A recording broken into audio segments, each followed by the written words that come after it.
Orang sehat melayani Tuhan biasa banget. Orang sakit melayani Tuhan, manyalah abangku.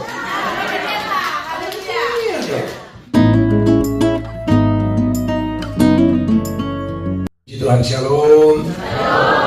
Mari kita satu hati, kita berdoa. Terpujilah Allah Tritunggal, pusat pujian penyembahan kami, sumber segala berkat. Kami mengucap syukur ada kesempatan yang sangat indah bagi kami semua saudara-saudara dalam Tuhan untuk menikmati kebenaran firman Allah yang akan segera berlangsung. Tolong hamba-Mu untuk bisa menjadi alat-Mu yang baik untuk kepentingan-Mu saat firman-Mu disampaikan. Kami percaya Tuhan sudah mengampuni dosa kami, maka tidak ada penghambat apapun untuk kami menerima berkat dari pihak Tuhan. Terpujilah Allah yang Maha Besar. Demi nama Tuhan Yesus kami berdoa, dan semua yang rindu firman-Nya sama-sama kita berkata amin. Beri tepuk tangan yang mulia bagi Tuhan. Puji Tuhan, shalom. Baik, kita akan membuka firman Tuhan bersama-sama dalam 2 Korintus pasal 5 ayat 17. Bapak Ibu perhatikan ayat ini, kita baca sama-sama dalam hitungan ketiga, 1, 2, dan 3. Jadi siapa yang ada di dalam Kristus, ia adalah ciptaan baru, yang lama sudah berlalu, sesungguhnya yang baru sudah datang. Baik, kasih Tuhan, di bulan Agustus ini di ibadah kedua Tiberias Church Singapura mulai tahun 2003 sampai hari ini melakukan kegiatan Agustus, yaitu Freedom in Christ. Dan dari begitu banyak hamba Tuhan, saya bersyukur saya menjadi salah satu mitra untuk menyampaikan pesan-pesan Tuhan bagi kita semua. Saya sudah menyampaikannya di ibadah 1, dan saya lihat ibadah 2 juga antusiasnya luar biasa. Ini pasti karena anugerah Tuhan. Amin. Nah, di bawah tema Freedom in Christ ini, saudara-saudara, saya akan membahas 2 Korintus 5 ayat 17 yang sudah kita baca. Jadi siapa yang ada dalam Kristus, ia adalah ciptaan baru, yang lama sudah berlalu, sesungguhnya yang baru sudah datang. Bagian ini, saudara-saudara, saya akan menyoroti atau membahasnya bagian per bagian. Ya, ayat ini dimulai dengan kalimat jadi siapa yang ada di dalam Kristus. Ya, jadi siapakah yang bisa mengalami kemerdekaan di dalam Kristus? Hanya orang-orang yang sudah di dalam Kristus, karena freedom in Christ berarti harus ada di dalam Kristus. Kekristenan percaya bahwa Yesus Kristus adalah satu-satunya jalan ke surga. Amin. Ada yang mengatakan ada banyak jalan menuju Roma, tapi jalan menuju surga cuma satu. Almarhum Pendeta Yakub Nahwai, dia mengatakan bahwa Roma bukan surga, surga bukan Roma. Di Roma pasti masih ada dosa, di Roma pasti masih ada kepalsuan, tapi di surga bersih, suci. Amin. Maka jelas beda. Kalau ada banyak jalan menuju dosa, ada banyak jalan menuju kepalsuan, maka jalan menuju kebenaran hanya satu. Amin. Satu-satunya, tidak ada duanya. Makanya Tuhan Yesus pernah memproklamirkan dirinya. Dia berkata, akulah jalan dan kebenaran dan hidup. Tidak ada seorang pun dapat datang kepada Bapa jikalau tidak melalui aku. Akulah jalan artinya di luar dia tidak ada jalan. Akulah kebenaran artinya di luar dia hanya ada kesalahan. Akulah kehidupan artinya di luar dia hanya ada kematian. Maka dari itu benarlah bahwa Yesus adalah satu-satunya jalan. Makanya Simon Petrus dalam sebuah khotbah, dan khotbahnya Simon Petrus itu dalam Kisah Para Rasul pasal 4 ayat 12, itu khotbah di depan orang-orang yang beda agama. Bahkan di depan orang-orang yang pernah membunuh Yesus. Di depan mereka ini, saudara-saudara, Petrus berkhotbah dalam kepenuhan Roh Kudus. Sebab kalau kita lihat ayat itu di dalam Kisah Para Rasul pasal 4 mulai ayat 8, Dengan jelas di situ dikatakan Petrus penuh dengan Roh Kudus. Dikatakan demikian, ayat 8 dulu. Maka jawab Petrus penuh dengan Roh Kudus, Ya. hai pemimpin-pemimpin umat dan tua-tua, jika kami sekarang harus diperiksa karena suatu kebajikan kepada seorang sakit dan harus menerangkan dengan kuasa manakah orang itu disembuhkan, maka ketahuilah oleh kamu sekalian dan oleh seluruh umat Israel bahwa dalam nama Yesus Kristus orang Nazaret yang telah kamu salibkan, tetapi yang telah dibangkitkan Allah dari antara orang mati, bahwa oleh karena Yesus itulah orang ini berdiri dengan sehat sekarang di depan kamu. Langsung ayat 12. Dan keselamatan tidak ada di dalam siapapun. Dan keselamatan tidak ada di dalam siapapun selain di dalam Dia. Sebab di bawah kolong langit ini tidak ada nama lain yang diberikan kepada manusia yang olehnya kita dapat diselamatkan. Amin. Amin. Saudara-saudara, ini saya mau katakan ya, ini khotbah di depan orang-orang waktu itu beda agama.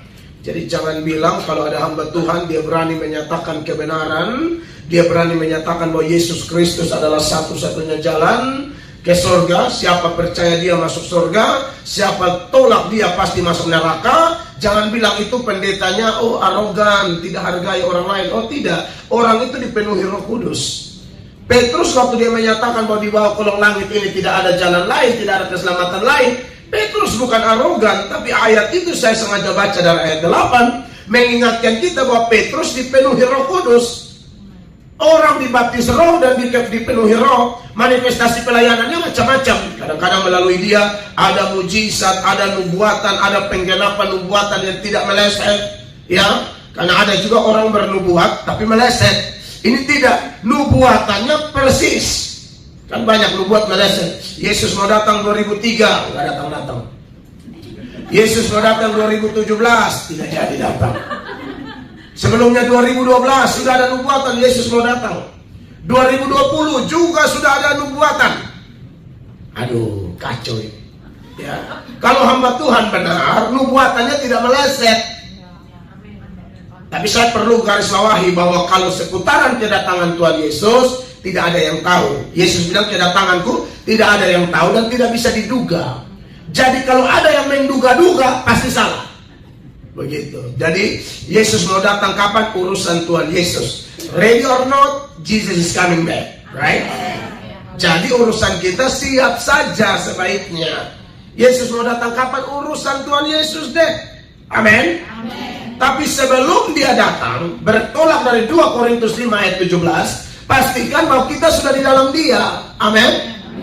Karena kalau orang tidak di dalam dia, dia datang selesai kita.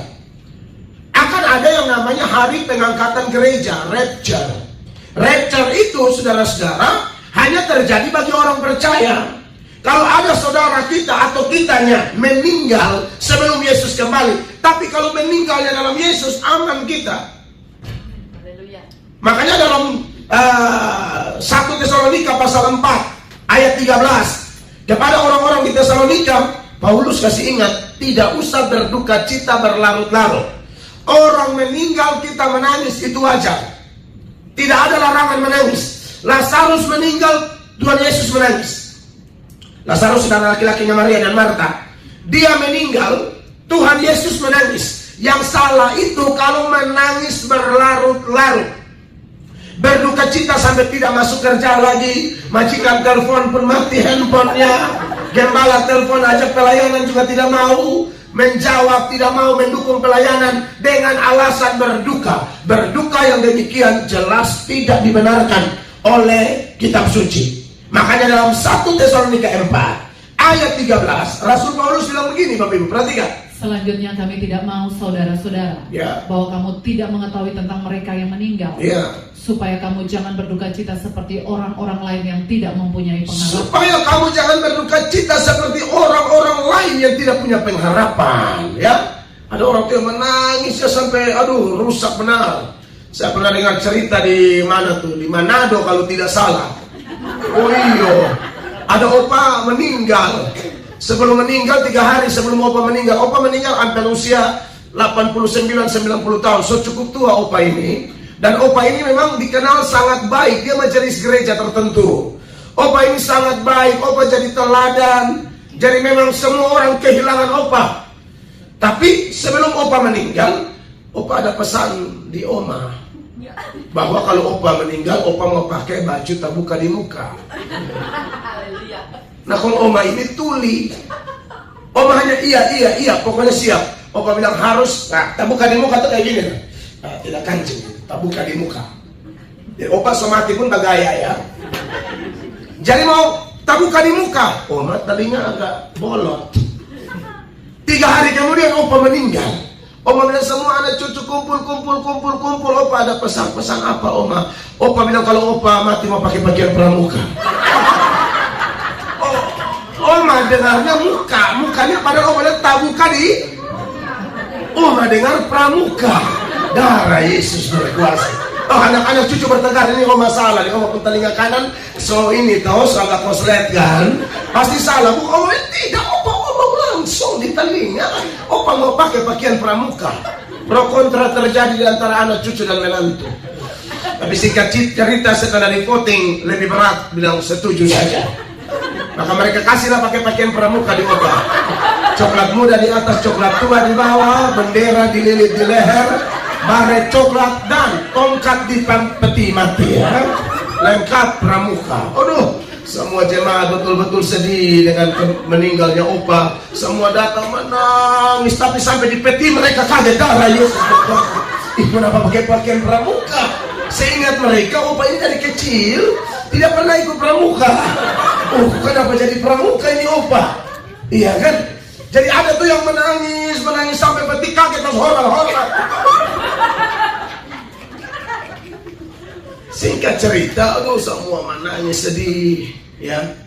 Lalu pendeta datang juga pendeta kaget. Aduh, ini kenapa jadi pakaian pramuka? Anak cucu bilang pesan terakhir di oma. Aduh semua curiga ini pasti salah dengar ini. Tapi mau bagaimana lagi sudah kasih pakai. Coklat muda di atas, coklat tua di bawah. Iya kan?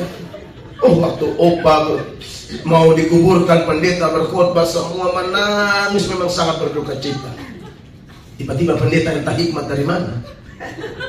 Pendeta langsung berteriak, jemaat jangan menangis, jangan sedih. Opa tidak kemana-mana, opa cuma camping. Pakaian camping begitu. Opa cuma camping dan percaya pada saya, kata pendeta. Nanti waktu opa masuk di surga, Petrus akan berkata 1, 2, 3 tepuk tangan pramuka. Di dalam Kristen, saudara-saudara boleh berduka cita, tetapi jangan berlarut-larut. Kenapa? Di 1 Tesalonika pasal 4 ayat 13 dia lanjut ayat 14. Perhatikan ayat 14-nya. Karena jikalau kita percaya bahwa Yesus telah mati dan telah bangkit, Haleluya, maka kita percaya juga bahwa mereka yang telah meninggal dalam Yesus Amen. akan dikumpulkan Allah bersama-sama dengan Dia. Haleluya. Amin. Jadi menangis boleh, tapi menangis dalam pengharapan. Menangis dengan pemahaman ini hanya perpisahan sementara. Amin. Bagi mereka yang meninggal dalam Tuhan, kerabat-kerabat kita siapapun asal dia orang percaya, asal dia di dalam Kristus, oh jangan takut. Amin. Tutup mata di sini, buka mata di sana. Amin. Kita semua ini kan Tuhan lagi pegang kendali atas kehidupan kita. Amin. Saya biasa membahasakannya begini. Jantung kita semua ini tombolnya di atas. Dia tekan di atas, putus di bawah. Maksudnya kalau dia tekan di atas, dia tekan di sorga, di bumi putus napas maksud saya. Amin. Jadi kita semua nih Tuhan belum tekan. Amin. Jantung masih berdetak toh. Iya, pastikan sudah dalam Kristus. Pastikan sudah menerima Dia sebagai Tuhan dan Juru Selamat pribadi. Pastikan mengenal Dia secara pribadi, bukan mengenal dari kata orang, bukan mengenal sekedar dari khotbah pendeta, tapi Anda dan saya mengalami Dia, kenal Dia. Kita domba yang baik yang mendengarkan suara gembala. Amin. Suara gembala itu jelas. Kalau dia bilang kiri, kiri, kanan, kanan. Amin. Kalau dia bilang kerja, kerja. Kalau dia bilang ibadah, ibadah. Beri tepuk tangan yang meriah begitu. Saya tahu kok Bapak Ibu terkasih, orang-orang sibuk kerja kok.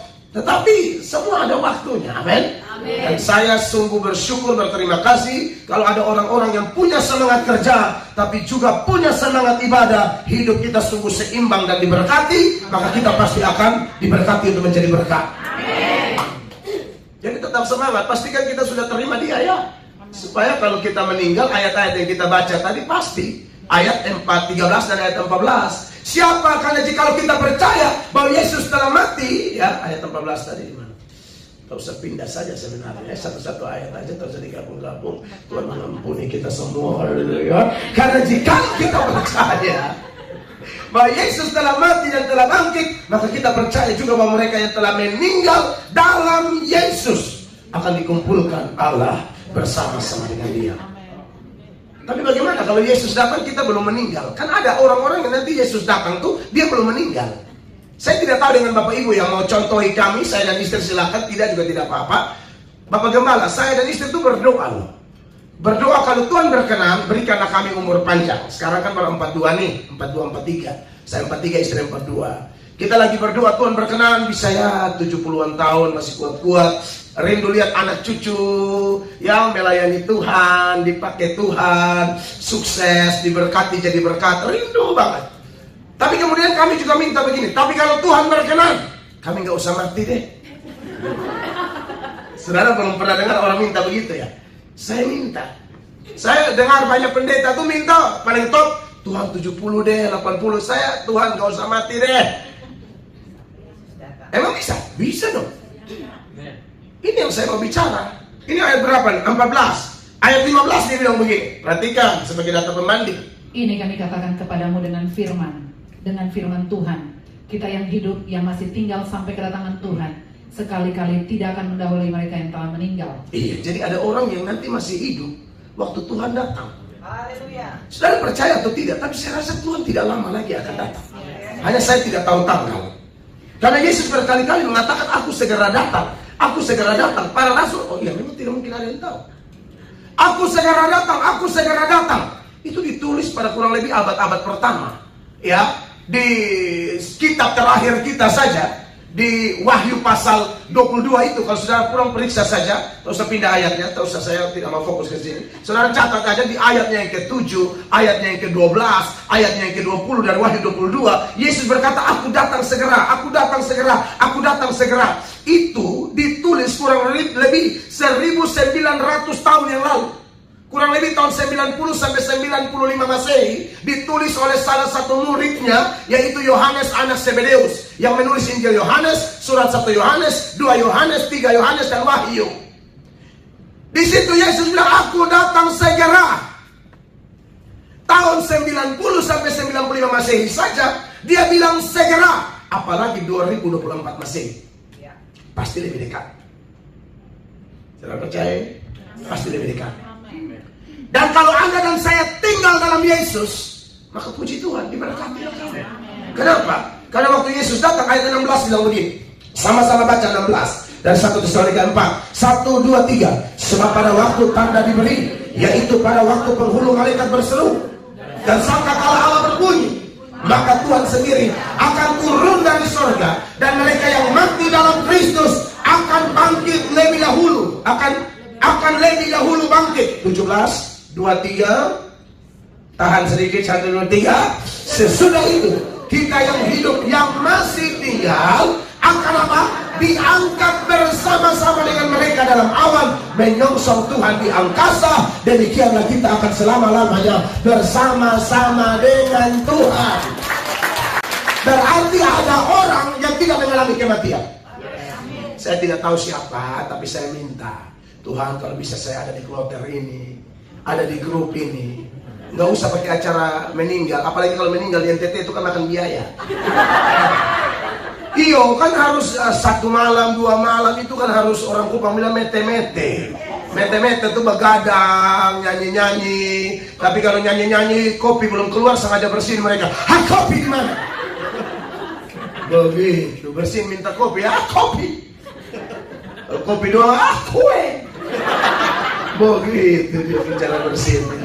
Karena kalau terlambat melayani kue, mereka harus angkat lagu. Melayani, itu bukan menyembah Tuhan. Panggil, cepat keluar kau kue ya. Melayani,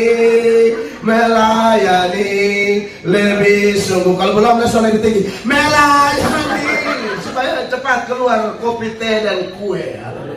Ya, saya kan daripada makan biaya Tuhan, hamba diangkat aja deh.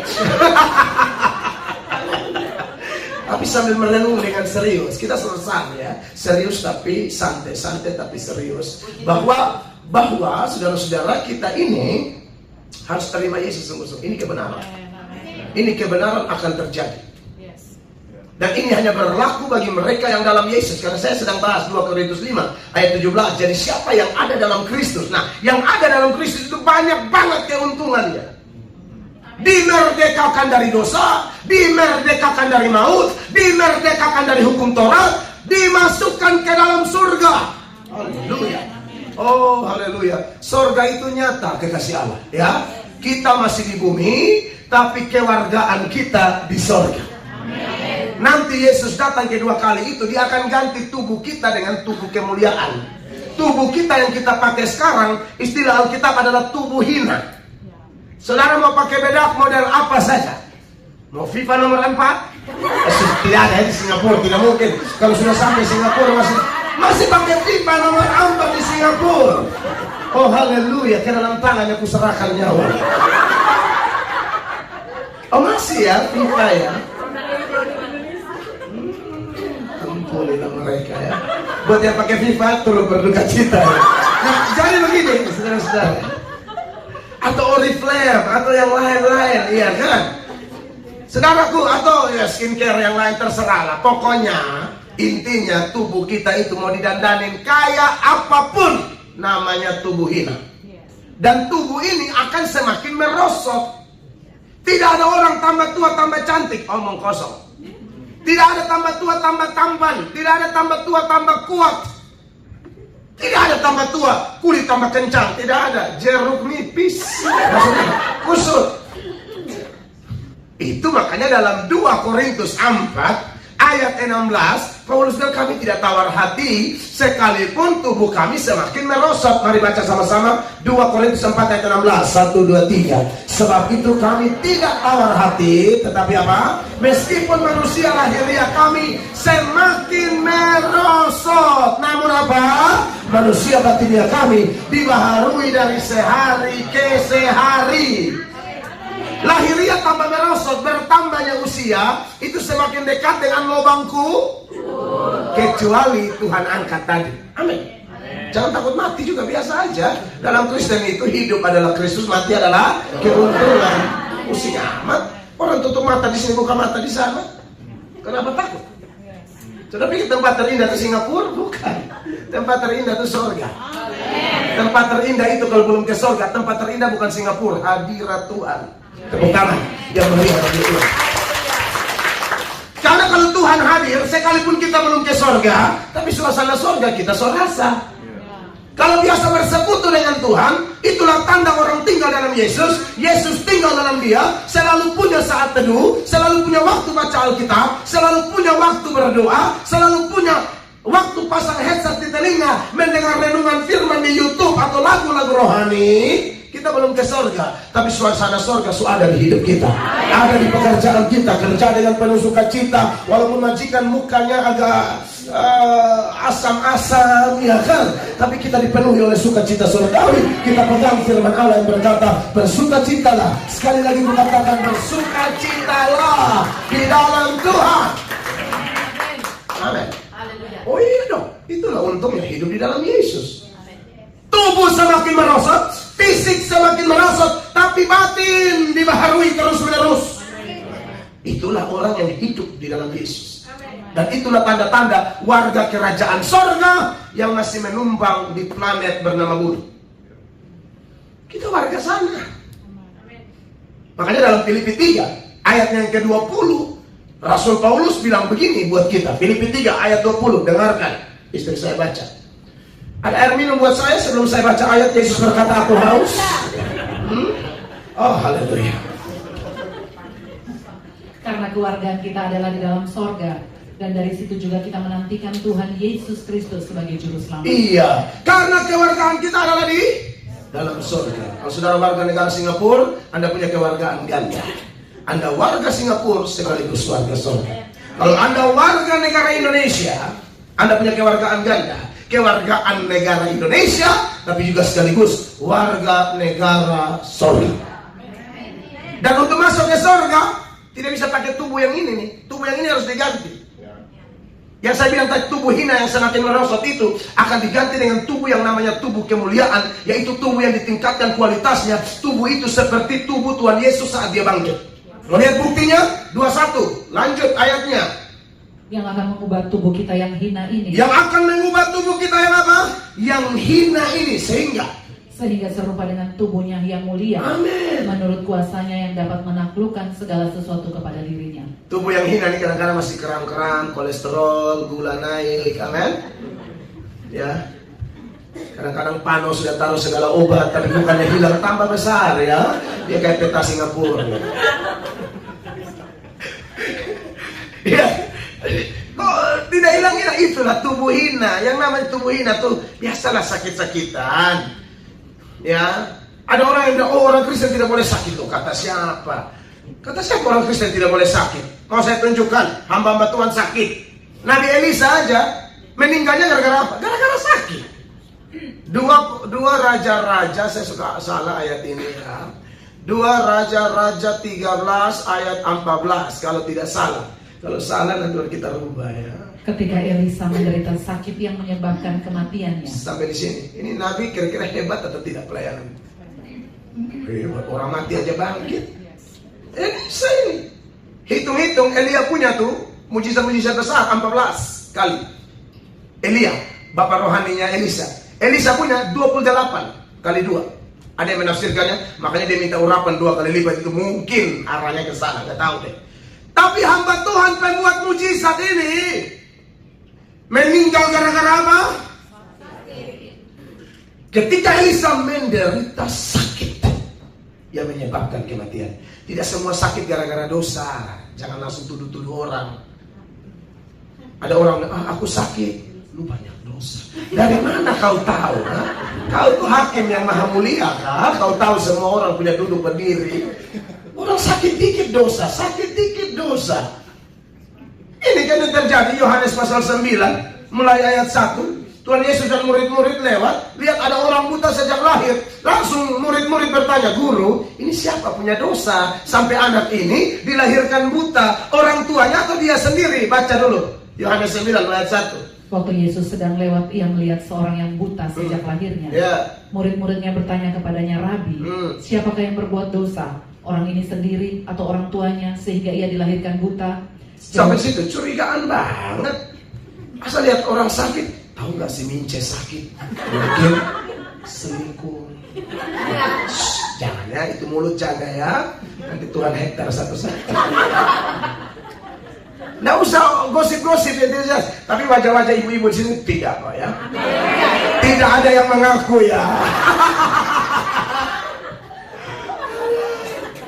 Kalau ada yang suka gosip di sini, kalau nggak di sini kita foto bersama ya. Sama posting di media sosial saya. Ini ibu-ibu di Singapura yang mulutnya hanya setan yang tahu.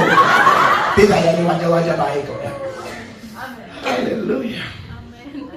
Nah, jadi kekasih-kekasih Tuhan.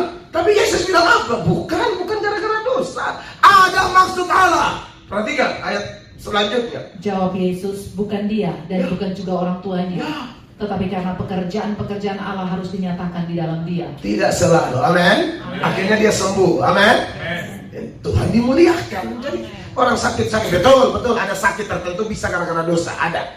Tapi maksud saya menginformasikan teks ini supaya kita jangan menjadi hakim yang menghakimi orang membabi buta dan itu berdosa di hadapan Allah. Kalau ada orang sakit gara-gara dosa, ada. Tapi nggak usah menghakimi deh, biar firman Allah yang ngomong.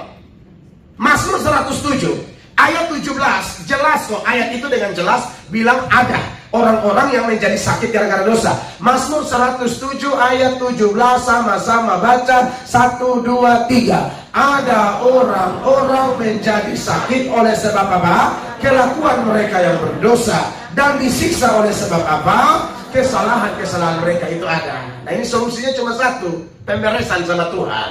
Ya, maka ada kemungkinan Allah menyembuhkan dia. Ya toh, beda kasus kayak Elisa tadi. Memang Allah izinkan. Pelajaran apa yang kita terima dari Elisa? Walaupun meninggal dalam keadaan sakit, bagi Elisa sakit penyakit tidak bisa memisahkan dia dari Kristus. Dia tetap setia kepada Yesus, dia tetap setia kepada Allah. Sekali maju tetap maju, sekali melayani tetap melayani. Sakit penyakit tidak merubah komitmennya. Itu dia pun nama menyala. Oh iya dong, orang sehat melayani Tuhan biasa banget. Orang sakit melayani Tuhan menyala abangku. Tunggu sehat baru tabakar, menyala. Orang kalau sakit tabakar, menyala. Ini benar-benar api obor pasca dia nih. Bisa aja. Iya kan? Begitu, makanya Elisa melayani, saudara-saudara. Paulus ada lagi sakit kok. Mana ayatnya? Galatia pasal 4 ayat 13. Ya, khotbah itu beritakan firman toh. Berarti ayat harus banyak. Saya bukan mau cerita saya punya moyang dari NTT sana. Oh saya di Osao guys. Oh naik Clio guys. Itu nanti ya buat kita orang-orang Osao dan naik Clio. Tapi saya diutus ke sini beritakan firman. Amin. Ini ayat bilang apa? Paulus bilang begini. Kamu tahu bahwa aku pertama kali telah memberitakan Injil kepadamu oleh karena aku sakit pada tubuhku. Anda lihat Elisa, Paulus, ini hamba Tuhan kaliber. Mereka doakan orang sembuh, orang mati pun bangkit. Tapi kalau Allah izinkan mereka sakit, siapa yang bisa membantah Allah? Kadang-kadang hamba Tuhan kayak kami ini perlu ada masalah begitu supaya tetap rendah hati, tetap bergantung. Bayangin hamba Tuhan kalau sudah tidak ada masalah, langsung I believe I can fly. Bawaan kayak mau terbang. Hamba Tuhan jangan begitu. Makanya saya dan istri kalau dapat masalah, kami mendidik umat bersyukur. Kami mendidik umat mengenal Allah melalui masalah. Sekolahnya Yesus artinya sekolah masalah. Karena dengan masalah kita lihat kemuliaan. Dengan masalah kita tahu firman. Dengan masalah kita menyerahkan diri. Dengan masalah kita melihat mujizat. Amin. Jadi siapa yang ada dalam Kristus, aduh ini orang pasti luar biasa. Dia akan berprinsip, suka duka aku tetap melayani Tuhan. Untung rugi, sakit sehat, apapun keadaanku, aku akan tetap berkata sekali Yesus. Tetap Yesus. Itu orang dalam Yesus. Jadi kalau mau jangan berdoa minta pengangkatan, tapi di sini aneh-aneh. Siapa yang mengangkat Anda? Ya, itu saya berdoa pun bukan hanya asal berdoa. Apa yang kita doakan itu yang kita lakukan. Doakan apa yang kita kerjakan, kerjakan apa yang kita doakan. Caranya begitu. Jangan menang di doa. Oh, kita pendoa semua, tapi doanya mau Tuhan kirim ke jiwa, ya cari jiwa. Saya pendeta, saya jemput bola melalui sosial media, melalui televisi, radio. Itu bukan saya diundang awalnya, saya yang pergi tawarkan diri. Sekarang kalau diundang mah bonus-bonus aja kali. Apa yang kita tanam ya kita tuai. Tapi harus start begitu. Bukan nongol-nongol jadi pengkhotbah keliling negara-negara. Awalnya koster gereja, sapu gereja. Saya dulu jadwal banyak di banyak gereja. Semuanya bukan khotbah, sapu semua. Serius. Di Kupang sapu gereja, di Jakarta sapu gereja, di Kalimantan sapu gereja. Dan jadwal banyak di gereja. Bukan jadwal khotbah. Benar. Orang main gitar juga miring, menyanyi malaikat menangis. Apa coba yang mau diharapkan dari hidup saya ini kira-kira? Jadi saya kalau lagi sapu gereja, ya, saya tukang sapu gereja di gereja GBI Kemuliaan yang Memulihkan di Jakarta, di Kelapa Gading, ujung Tanah Merah. Itu gembalanya baru meninggal kemarin, orang tua dari Kak Sari Simorangkir, orang tua dari Semi Simorangkir. Itu Opung Duri itu bapak gembala saya. Ibu gembala tuh baru Simanjuntak. Jadi, aduh itu orang tua banget deh pokoknya. Saya waktu wisuda sarjana teologi, yang berdiri sebagai orang tua ya Amang Doli sama Inang itu. Begitu. Orang tua saya tidak ada duit, tidak bisa ke Jakarta. Kalaupun sampai datang, pulang langsung dikejar koperasi. Karena pasti bongkar koperasi akan lebih dari satu ya. Dan itu koperasi kejar itu seperti MotoGP ya. Rossi kejar Dovizioso. Maka saya tidak ada orang tua, benar ini kisah nyata. Aduh, makanya waktu orang tua itu meninggal, kami berduka sekali. Saya telepon Inang Gembala, karena saya pas meninggal saya harus diwisuda master teologi saya, lalu saya harus terbang ke Singapura dan lanjut ke KR Manado. Maka waktu saya memang tidak memungkinkan. Andai kata di Jakarta, udah pasti sampai di rumah di Durensawit. Ya, jadi tukang sapu gereja. Jadi pas sapu gereja itu sambil sapu sambil khotbah. Kursi tidak ada. Kan kursi saya susun semua dulu. Jadi ibadah begini saya susun kembali kursi, saya sapu bersih pel. Tapi sambil sapu itu khotbah, firman Allah berkata kosong. Dan Tuhan suruh setia dulu khotbah di kosong-kosong, nanti baru Allah siapin manusia. Saya percaya. Kadang pimpin pujian pakai sapu. Haleluya. Ada jemaat yang dapat lihat, Belato gila. Gila banget, tidak bagus. Saya latihan sedengarnya, dan mereka tuduh gila. Karena ada saya dengar entah siapa pengkhotbah siapa, dia naik ke gunung, dia khotbah di pohon-pohon. Benar. Saya tuh belajar khotbah kosong-kosong dulu, nanti baru Allah bawa ke ratusan orang, ribuan orang, puluhan ribu orang. Suka-suka Tuhan. Dan itu saya benar-benar lakukan. Saya tidak mungkin berbagi pengalaman dusta di mimbar kudus ini. Nah, jadi kalau orang mengatakan dalam Kristus, oh itu banyak tuh, kalau saya jabarkan tidak habis-habis. Bisa sampai ibadah ketiga, 4, 5, 6. Sedangkan ibadah ketiga ada sesi kita mau tanya jawab. Jadi ada yang pertanyaan-pertanyaan apapun, Bapak Gembalanya siapkan saja, kita bertanya dong di sini. Yuk, nanti kasih jawaban melalui kitab suci, kan yang jawab Anda Tuhan. Hanya Tuhan pakai ini otak, ayat-ayatnya, nanti saya kasih tahu. Begitu ceritanya. Saudara saya dalam Kristus, freedom in Christ hanya bisa kalau Anda dan saya dalam Kristus. Tapi bagaimana kita bisa dalam Kristus? Ini anugerah Tuhan. Sekalipun pengkhotbahnya berapi-api, tapi kalau ada Anda yang buka hati, bukan karena kemampuan pengkhotbahnya, bukan. Itu pasti karena Tuhan. Amin. Satu kali di Kisah Para Rasul pasal 16 ayat 14, ada seorang businesswoman namanya Lydia. Karena dia penjual kain ungu, itu makanya disebut businesswoman. Kain ungu itu, zaman itu kain mahal, kain mewah, hanya dipakai oleh 2 kelompok. Bangsawan, rohaniwan, hanya ini aja. Kalau sekarang kain ungu, saudara ke Jakarta di Pulau Gadung, ungu semua, ya 50.000 bisa dapat 1 kantong kresek, ya. Tapi kan dulu tidak bisa begitu ungu, ya. Makanya, saudara lihat bagaimana Lydia mendengarkan firman, apa penyebabnya? Mari kita temukan rahasianya di Kisah 16 ayat 14. Perhatikan.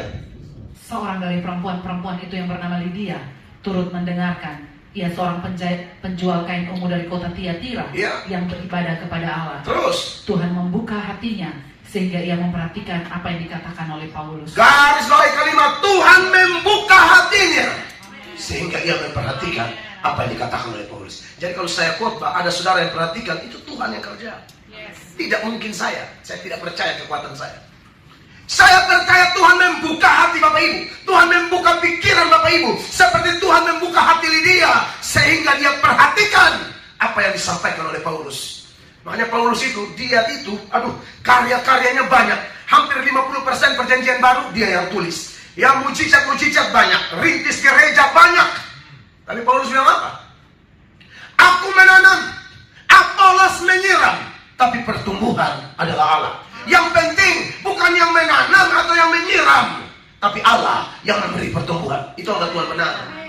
Udah sukses, tapi tetap berkata, bukan aku, tapi dia. Di bagian lain dia mengatakan apa? Aku bekerja lebih keras dari mereka semua, tapi sekali-kali bukan aku, tapi kasih karunia Allah yang menyertai aku.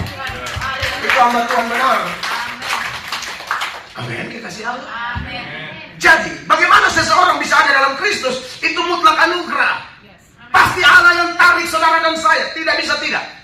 Soal dia tarik melalui pelayanan pendeta Frankie, soal dia tarik melalui pendeta Mel Atok, soal dia tarik melalui pendeta Dian, soal dia tarik melalui pendeta Gilbert, soal dia tarik melalui pendeta siapapun, itu urusan lain.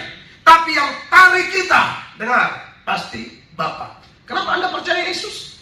Yohanes 6 ayat 44. Itu ayat yang begini. Tidak ada seorang pun dapat datang kepadaku jikalau ia tidak ditarik oleh Bapa yang mengutus aku. Dan orang itu akan kubangkitkan pada akhir zaman. Oh iya, ini ayat. Yesus bilang, bukan kamu yang memilih aku, tapi aku yang memilih kamu. Jadi kalau saudara ditarik ke gereja ini, Tiberias Church Singapura, bersyukurlah, tertanamlah di sini, dukunglah pelayanan ini sungguh-sungguh, karena Allah tidak mungkin salah menarik orang. Buat yang terbaik untuk gereja di tempat ini. Amin. Hamba-hambanya di sini cuma alatnya, tapi sesungguhnya dia ada di sini. Saya percaya itu. Ini harus digarisbawahi. Ini harus digarisbawahi. Ibadah satu tadi saya bilang, melayani Tuhan itu pekerjaan terhormat. Orang tidak hormat kita peduli amat, tapi Allah di surga hormat Anda. Anda mau lihat ayatnya? Mau lihat? Yohanes 12 ayat 26. Itu ayat eksplisit banget. Siapa melayani Bapa dihormati oleh Bapa. Siapa melayani Yesus dihormati oleh Bapa. Ya, Yohanes 12 ayat 26. Langsung aja kalau ibu sudah. Barang siapa melayani aku, ia harus mengikut aku. Yes. Dan di mana aku berada, di situ pun pelayanku akan berada. Amin. Barang siapa melayani aku, ia akan dihormati Bapa. Beri tepuk tangan yang meriah bagi Tuhan Yesus. Barang siapa melayani aku, oh, Allah pencipta langit dan bumi, hormat dia. Puji dia. Kita datang ke sini puji Tuhan, tapi saat kita setia, Tuhan puji kita. Mari hamba-hambaku yang setia, sungguh baik engkau. Mari. Jangan haus pujian manusia, hauslah pujian Tuhan. Ini ada di Alkitab. Manusia puji biasanya tidak tahan uji, tapi orang dipuji Allah tahan uji. Dan itu salah satu lagi ciri orang yang tinggal dalam Kristus. Kristus dalam dia. Orang yang ditarik oleh anugerah, orang yang ditarik oleh Bapa. Dia tidak akan cari pujian manusia. Dia akan bicara apa adanya. Dia melayani sejujur-jujurnya. Kalau dia pengkhotbah, khotbah bagus, khotbah tulus, khotbah lurus. Saya kalau tipe mau cari pujian manusia, oh repot. Pasti saya akan lebih laris, tetapi masa neraka. Karena bukan hamba Tuhan jujur itu, hanya mencari kesenangan manusia. Hamba Tuhan tidak bisa begitu dong. Hamba Tuhan itu pegang prinsip Galatia 1 ayat 10. Kalau kau masih suka cari kesukaan manusia, kamu bukan hamba Kristus. Bukan itu. Ya, Galatia 1 ayat 10. Jadi bagaimana sekarang? Adakah ku cari kesukaan manusia atau kesukaan Allah? Ya. Adakah ku coba berkenan kepada manusia? Ya. Sekiranya aku masih mau mencoba berkenan kepada manusia, sesungguhnya maka aku bukanlah hamba Kristus. Begini yang saya takutkan. Aduh, sekolah teologi capek-capek, sapu gereja capek-capek, lalu Tuhan angkat dari sapu gereja jadi singer jadi song leader jadi pengkhotbah jadi gembala sidang, khotbah keliling NTT, khotbah keliling Indonesia, khotbah keliling dunia, lalu ujung-ujung kena tolak. Tidak mau saya. Capek-capek waktu bilang, kau siapa? Aku yang khotbah keliling. Lu berangkat saya injak lalu. Kasihan. Capek percuma. Iya tuh kan, Kristus jadi persatu kan ngomong begitu. Ada orang yang datang, Tuhan, aku baru membuat demi namamu, aku usir setan demi namamu, aku bikin mujizat demi namamu, aku majelis 2 periode, aku panitia pembangunan, aku panitia KKR, aku ketua rayon 15 tahun. Tapi kasihan kau Tuhan pergi, aku tidak kenal kamu. Kamu pelayan tapi pezina, kamu pelayan tapi pemabuk, kamu pelayan tapi penipu, kamu pelayan tapi pelakor. Sorry to say, dia pelayan tapi pelakor. Dia pelayan tapi jadi perempuan piaraan. Ini repot. Orang piara tuh anjing, babi, kucing. Itu yang dipiara. Lu orang kok dipiara. Jangan begitu dong, bertobat. Amin. Pasti bisa merubah, kenapa tidak? Itu perempuan pelacur di Parigi Yakub aja lakinya 5. Itu bukan lakinya, laki orang semua. Ya sudah iya, yang itu kan laki orang semua. Kok guru tahu? Kok kosong sini? Akhirnya dia bertobat. Itulah kasih Tuhan. Amin. Yesus tidak datang cari orang benar, dia cari orang berdosa yang tahu diri dan serahkan diri. Yang sudah tahu berdosa lagi kita panggil masih lu tunggu mama, lu tunggu sayang. Ya, kalau kita bateria, jangan cepat serahkan diri, jangan. Nanti kau lihat nanti. Kamu lihat yang saya khotbah ini benar atau tidak? Saya hamba Yesus Kristus. Ada di gereja Tuhan saya khotbah, orang selingkuh, sudah selingkuh ketawa lagi. Itu saya. Iya, kalau kau ya bertobat. Iya, pernah saya khotbah dalam gereja kau ada selingkuh. Istri orang sama seorang pemuda. Ini ibu-ibu doyan brownies, brondong manis. Bronisnya minta putus, Brondong minta putus, ibu kaget. Ibu bilang, kan kita sudah doakan. Ibu iblis. Perselingkuhan kok didoakan. Ibu ada suami, ibu pacaran sama pemuda. Ibu bilang kita bawa dalam doa, kita percaya rencana Tuhan adalah yang terbaik. Bayangkan selingkuh pakai dasar ayat Roma 8 ayat 28. Itu kan pasti kuntilanak. Akhirnya pemuda itu dijamah Tuhan bertobat. Pemuda itu akhirnya bertobat, sudah menikah, dapat istri luar biasa, diberkati rumah tangganya, usaha diberkati. Saya tidak cek ibunya ya, saya belum cek posisi terakhir ibu, entah di ujung surga, di ujung neraka, hanya Tuhan yang tahu. Tapi itu ibu pasti tahu lah posisinya. Haleluya, amin. Freedom in Christ, dalam Yesus dimerdekakan. Amin. Kalau anugerah itu datang, orang itu pasti dimerdekakan. Siapapun dia, apapun backgroundnya. Makanya di 2 Korintus 5 ayat 17 yang kita bahas itu dilanjutkan bilang apa? Jadi siapa yang ada dalam Kristus, ia adalah ciptaan baru. Yang lama sudah berlalu, sesungguhnya yang baru sudah datang. Sudahlah, yang lama-lama berlalu lah. Masa tahun berganti tahun begitu terus. Stop. Jadi saya kasih ketawa tadi, tanya pemanasan, dan ujungnya agak tidak enak ya. Itu seperti main bola, passing, smash. Nanti sudah dipassing ya, saatnya smash. Ya, percayalah, Kristus sanggup memerdekakan kita. Yang lama pasti berlalu, amin. Yang lama apa? Status yang lama. Status lama kita apa? Sebelum dalam Kristus, kita anak setan semua. Dengar saya punya om, saya bertanggung jawabkan khotbah saya. Dalam Kristus, ya anak Bapa. Di luar Kristus, anak setan. Makanya semua orang yang di luar Yesus itu, saudara, tanpa menyadari, setan ada padanya.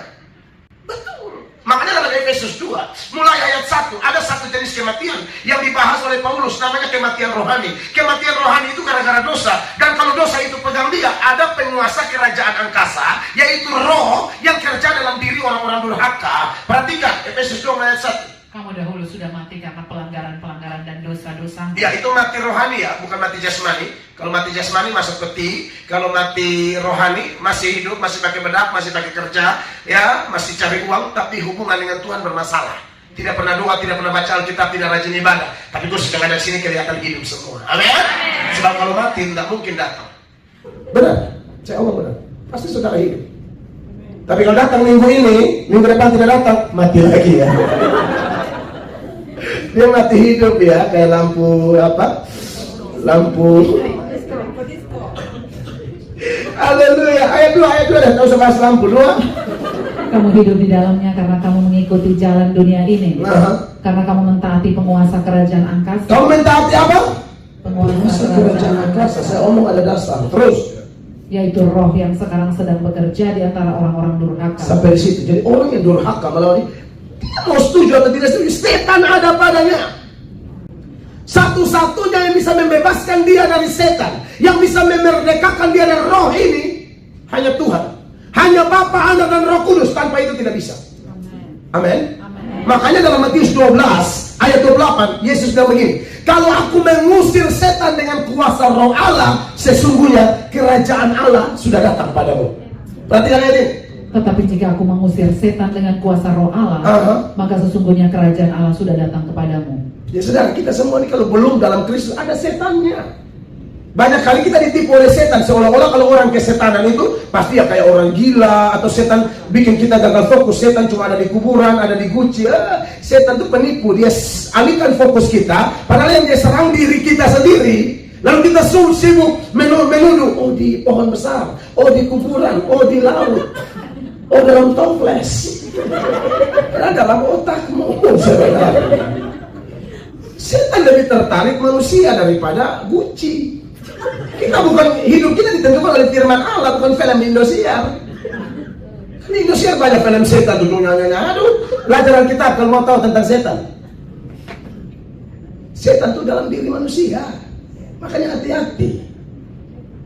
Makanya dalam Matius 12 ini dia kalau maju terus di ayat 43. Biasanya kalau kita ibadah begini, saudara, sungguh-sungguh setan bisa lari.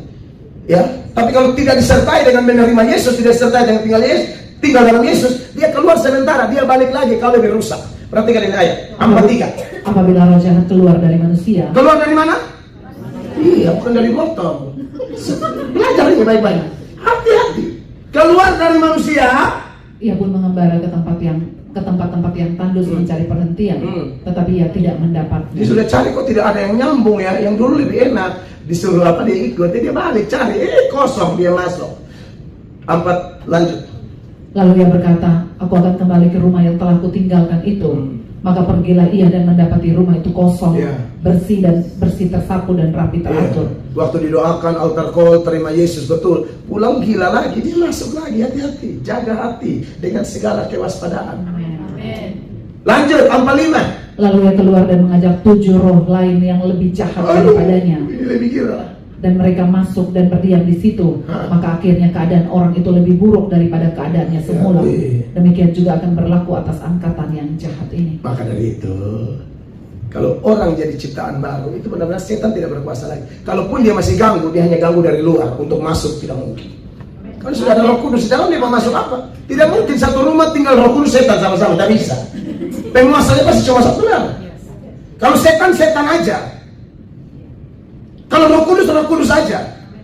Makanya siapa yang ada dalam Kristus, dia ciptaan baru. Karena dia sudah beralih dari anak setan menjadi anak yang dipenuhi roh. Itu bedanya di situ. Dan kalau orang ada Roh Kudus, pasti tunduk kepada Allah kan? Yakobus 4 ayat 7. Nah, pada waktu kita tunduk kepada Allah, kita diberi kuasa melawan setan, setan lari. Yakobus 4 ayat 7, sama-sama 1, 2, 3. Karena itu tunduklah kepada Allah dan lawanlah iblis, maka apa? Ia akan lari daripadamu. Lari daripada siapa? Daripadamu. Kalau tidak tunduk, dia ada padamu. Itu aja pengertiannya, simpel banget. Hati-hati. Tapi kita percaya di bawah tema Freedom in Christ. Siapa yang ada dalam Kristus dia ciptaan baru. Amin. Yang lama berlalu, sekarang status baru. Status kita adalah anak-anak Roh Kudus, anak-anak Tuhan Yesus, anak-anak Bapa di sorga, anak-anak kerajaan Allah. Yang punya undang-undang kerajaan yang bernama Alkitab harus dibaca dan didengar setiap hari, direnungkan dan dilakukan. Kita juga punya karakter kerajaan Allah yang tahan banting sekalipun diproses, seperti Daniel, Sadrak, Mesak dan Abednego. Sekalipun dibuang ke perapian yang menyala-nyala, mereka tidak beralih kepada Allah lain. Amin. Itu karakter kerajaan Allah. Dan yang ketiga, kita memberitakan Injil kerajaan Allah. Amin. Freedom in Christ. Amin. Menyala. Beri tepuk tangan yang mulia. Saya selesai. Tuhan Yesus memberkati.